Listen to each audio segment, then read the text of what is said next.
Hello and welcome to the big picture. The recent judgments of the various high courts in the country as well as the Supreme Court in the last few weeks has once again raised a big debate in this country.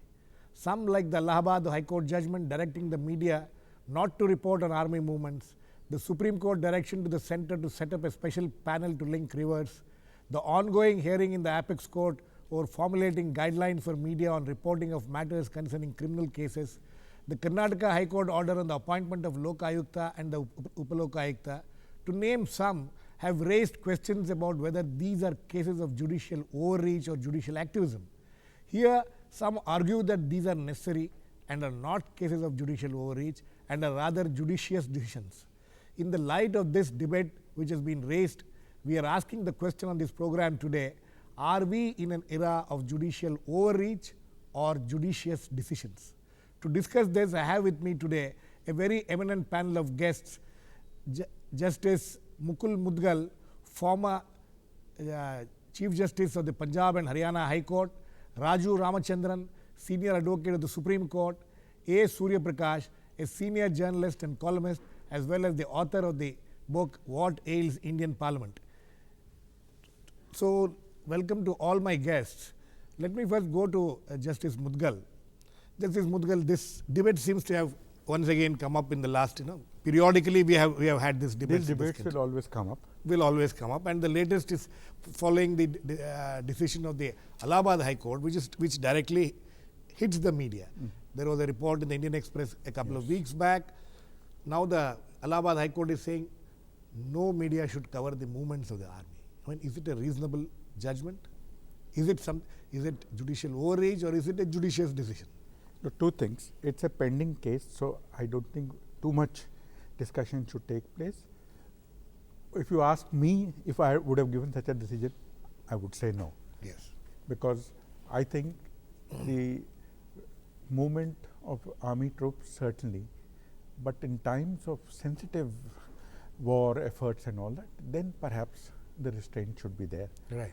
I have no doubt that responsible media would exercise such a restraint, and whether or not such an order should have been passed, I am sure can be tested in the Supreme Court. Right.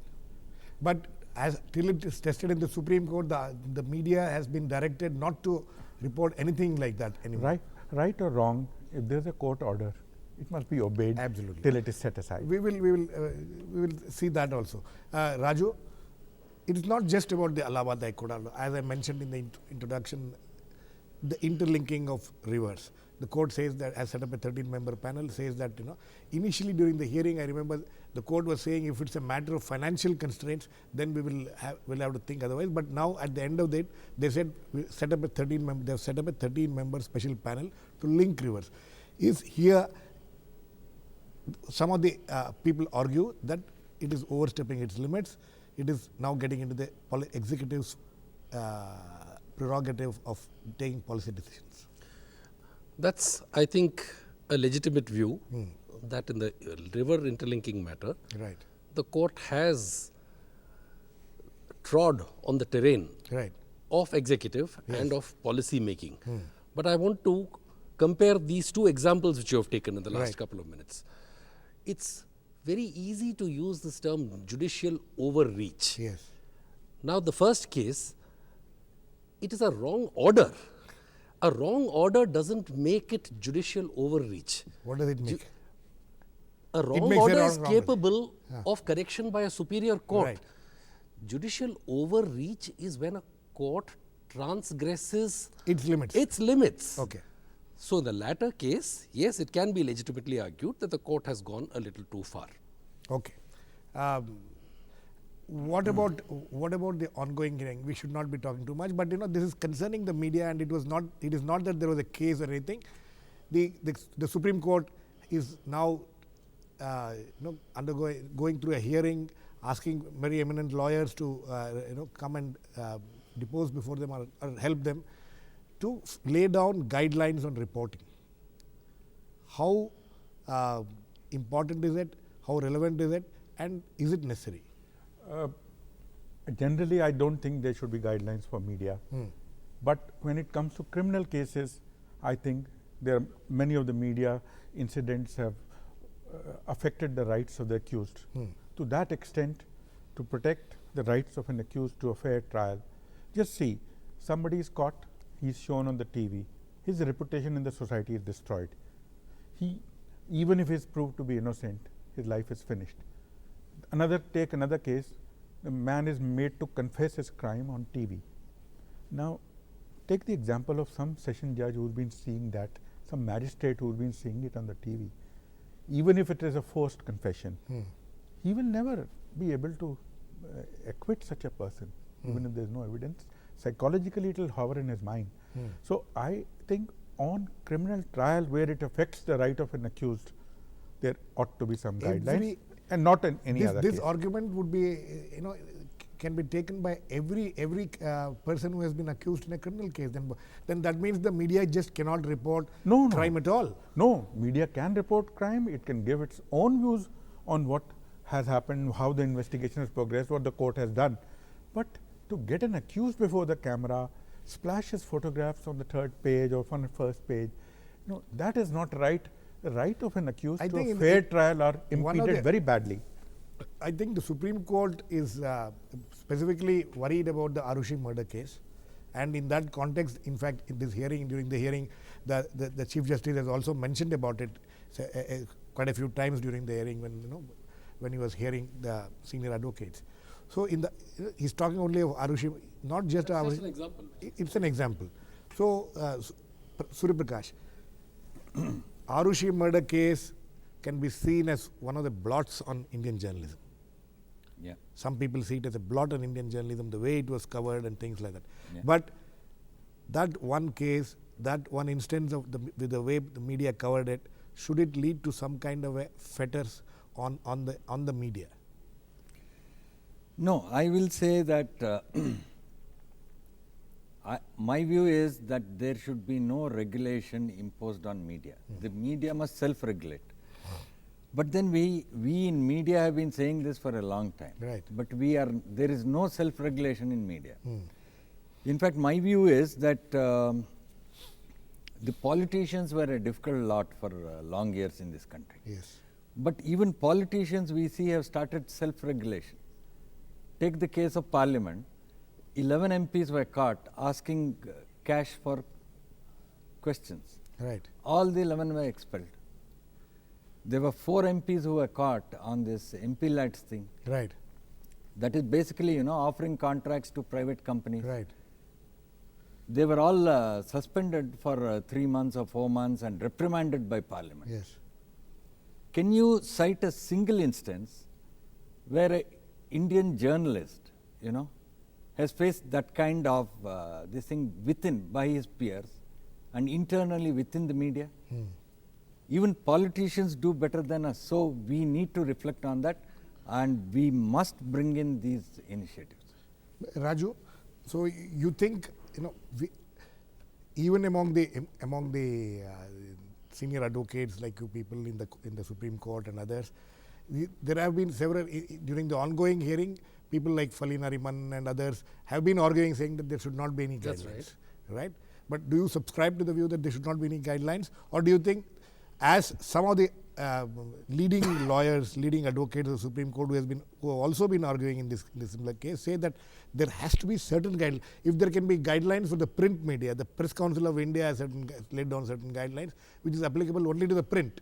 Why not to television also? So they are saying that reasonable restrictions need to be imposed.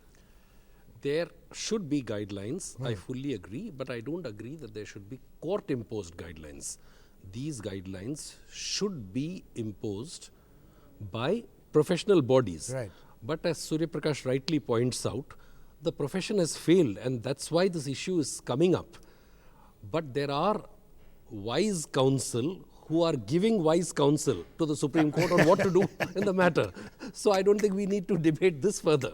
Hopefully they will also give wise counsel to media, because if you look at the developments over the last 20, 30 Justice years. Markanday Kaju is doing that.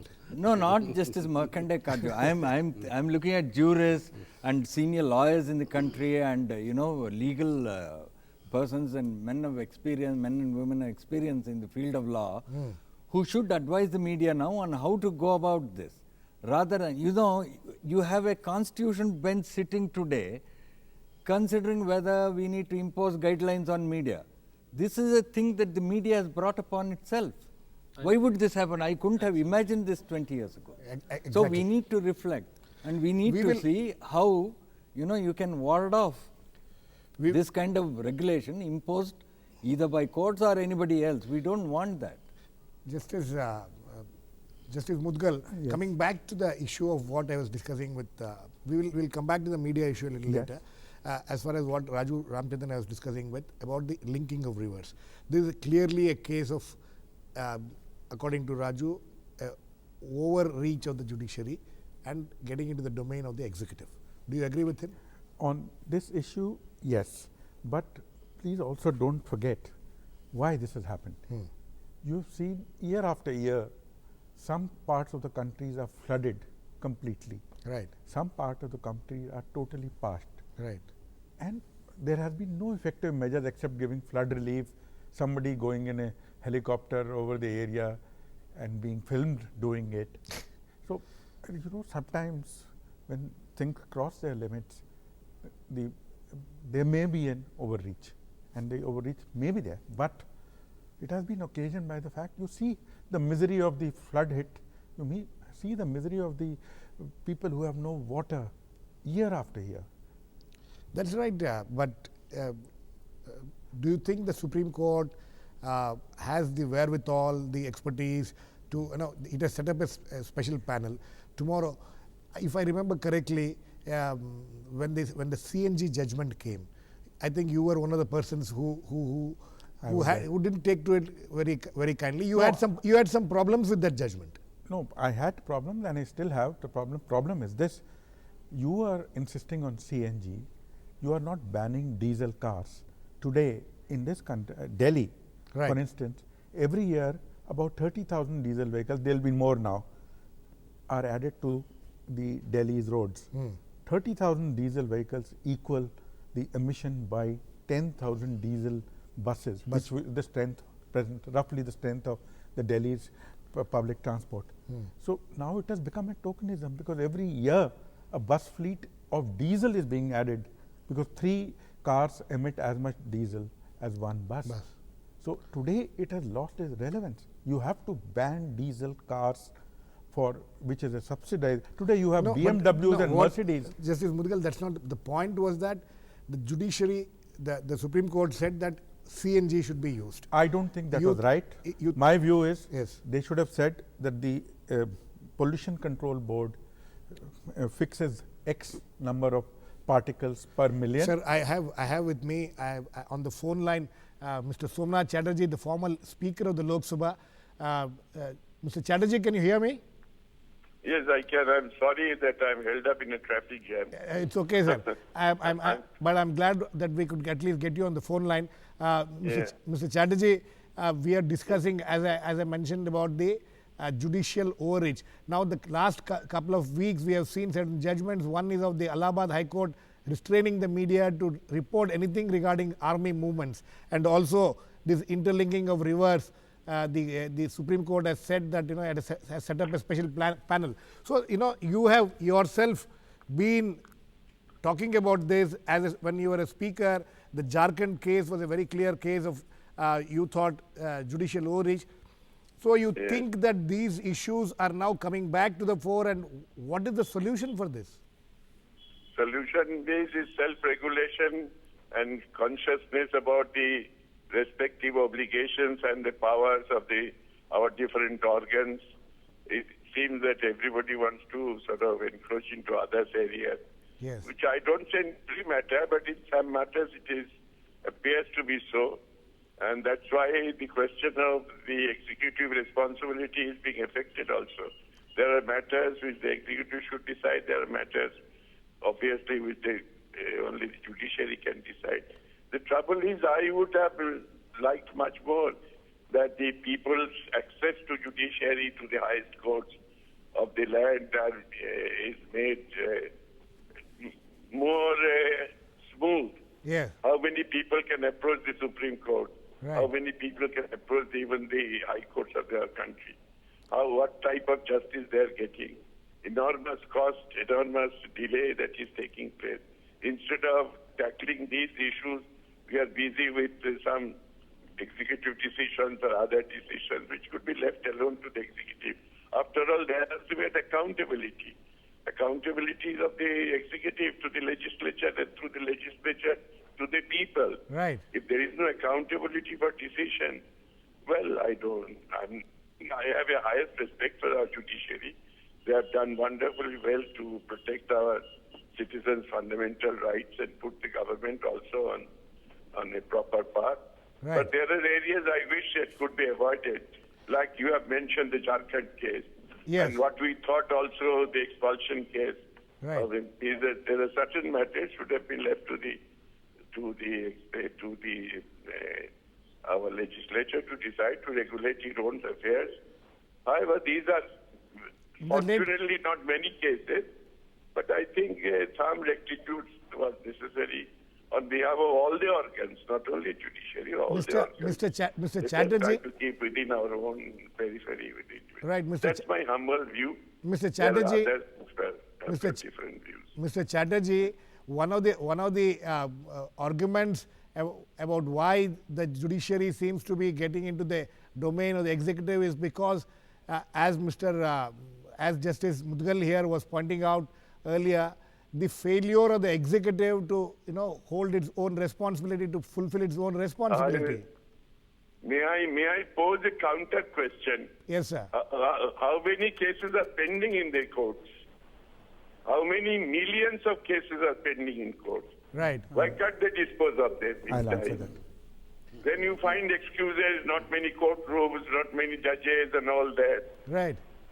Therefore, I think they should be more concerned about disposal of the cases in a satisfactory manner. If the Chatterjee, executive does not function, no, they are accountable to the people. absolutely. Mr. Chatterjee, let me. If the judiciary cannot function, they are not accountable to anybody, except their own conscience, I take it. Mr. Chatterjee, Therefore, let that me. is the problem. I have been saying, I know that. It's easy to find faults. Mr. Chatterjee, But Mr. Chatterjee, let me take your statement to Justice Mudgal, who was the former Chief Justice of the Punjab and Haryana High Court. Justice Mudgal. Look, Justice Mudgal.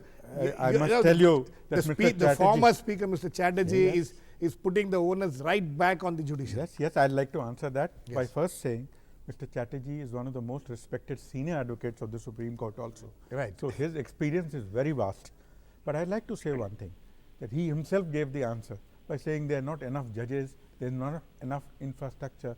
Why doesn't the court dispose of more cases? There are many high courts in the country where the disposal is more than the filing. So if there were no areas, How many such high courts are there, sir? I can recount two, Delhi and Punjab and Haryana. When you were the Chief Justice? I wouldn't say that. But is it I a don't want to say consistent, sir? Is it a consistent thing that No, all many high high courts? courts have consistently been disposing of. I don't know about the other high courts, have been disposing of more cases than which are filed. Right. But as far as the district judiciary is concerned, their pressure is even more. And while a high court judge is not required to dispose of a particular number of cases per month, the district judiciary has a norm set by the high court that you must dispose of so many cases per month. And there the pressure on the district judiciary is enormous. The number of cases. Mr. Chatterjee, can you, if you have been hearing, if you are hearing, Yes. My only humble query to the very, very learned former Chief Justice, for whom I have the highest regard. You see, let us talk about the High Court and the Supreme Court first. we don't have to What talk. about the judges are nowadays appointed by the Supreme Court Collegium? Right. Why there are so many vacancies? I would like to get an answer Absolutely. somewhere. Okay. Why there are so many vacancies? Why they are not filled up in time? Mr. Chatterjee. Now, why the government does not, why the judiciary does not try to find out? Very how that pertinent. move- Very pertinent points you have made, sir. Sir, let me just get Mr. Surya Prakash on this. He's here in the studio with me. Surya Prakash, yes. Yes. Mr. Chatterjee, just one question. Yes, please. What do you think of the current hearings that are on in the Supreme Court on this question of, New some guidelines. whether there is need for regulation of media in respect of covering criminal cases and so on? What is your take on this, sir? Ordinarily, I would certainly go for self-regulation. But I think there are certain matters which the media is also overexposing the system. And today what is troubling me personally is the competitive journalism that is taking place. Right. See, this is my worry. One must score over the other. There is an attempt going on, with all my respect to the media and my friends in the media. Right. And therefore, I feel this self-regulation is the best regulation.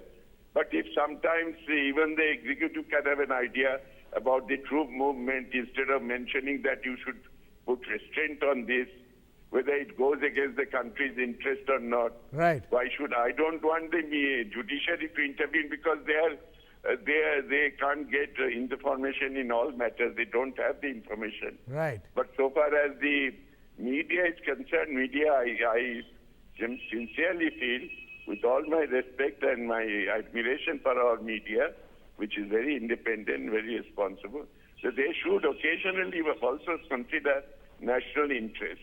Absolutely. In certain matters like this, defense of India and all that. Right. Therefore, but I wish the media the judiciary could spare itself from the responsibility of this. Absolutely. But as I said, all the organs of our constitution should consider its own areas. My appeal to the media also, they should consider the areas in which they should function properly. Okay. Sir, please stay on. I'll come back to you. Raju, Ramchandran, very pertinent points raised Absolutely. by Mr. Chatterjee. One is about why is the judiciary not looking into its own problems and concerning itself so much with the problems of the executive, or issues which should be in the domain of the executive. I think Mr. Chatterjee has raised valid concerns.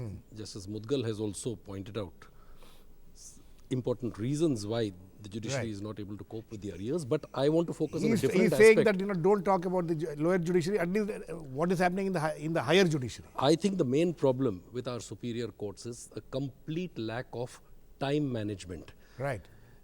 The judges can decide whether they want to hear a particular case for days on end, Or months or cases year. That Years is one on- extreme. Ah. The other extreme is when cases don't get a minimum of 5 minutes hearing. There ought to be some discipline as far as time management is concerned. Right. And I think And consistency? Consistency, of course, in the sense of the kind of hearing which particular kinds of cases will get. Right. And I think a major problem of arrears is because the judiciary is not able to manage court time. Okay. Prakash, you wanted to say something. As far No, as Mr. is- Chatterjee is concerned, he is very clear. No, is he still online? I think he's still online. Are you still online, Mr. Chatterjee? Yeah. Yes, I Yeah. have one Sir. humble submission. Yes, sir. Yes. It's not, so far as the judiciary is concerned, Yes. as I said, I have the highest respect. I spend my life in that. The question is in the profession. Right. The question is, it's not a matter so much of disposal alone. Right. That's a great problem. Yes. The question is, how many people can afford to approach the Supreme Court? Tell me. Sir, how do you...